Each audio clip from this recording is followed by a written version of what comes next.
আসসালামু আলাইকুম এভরিওয়ান। আজকে আপনার রিসেপশন, সো আমি রওনা দিয়ে দিলাম অফিস থেকে এসে। যাওয়ার আগে রাস্তা থেকে একটু কিছু খেয়ে যাচ্ছে আর কি, দেখে খুব লোভ লাগলো। আজিমপুরের পুরো চেহারাটাই কিন্তু পরিবর্তন করে দিয়েছে স্টাফ কোয়ার্টারের এই বিল্ডিং গুলো। দেখতে এত সুন্দর লাগে, পুরো এরিয়াটা কিন্তু এখন এই বিল্ডিং এর সমারোহ। কনভেনশন হলটা ছিল আজিমপুরে, ঢাকা কনভেনশন হল। ওখানে অনেকদিন পরে যাওয়া।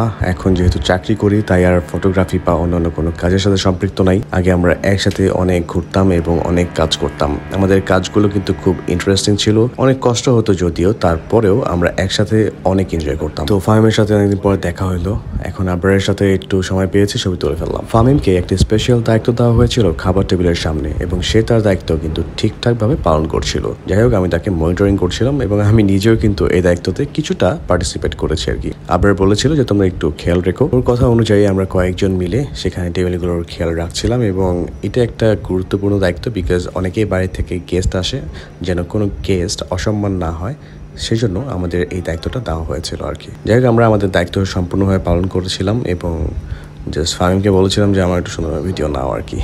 আমাদের জীবনগুলো এখন যেরকম হয়ে গিয়েছে যে আসলে আমরা একে অপরের সাথে একই এলাকায় থাকলেও দেখা হয় না, কিন্তু বিয়ে শাদী বা কোনো অনুষ্ঠান প্রোগ্রাম হলে আমরা সেই সময়টাকে কিন্তু একজন একজনের সাথে দেখা করতে পারি।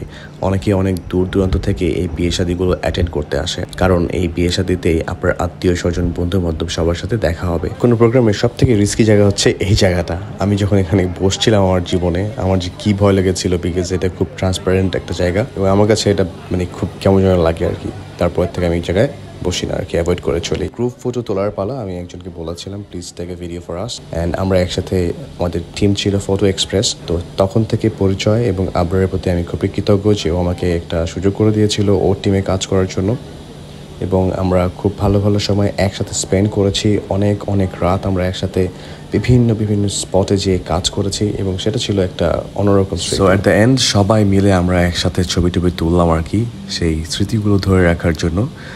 আমি জানি না যে তাদের সাথে আবার কবে দেখা হবে।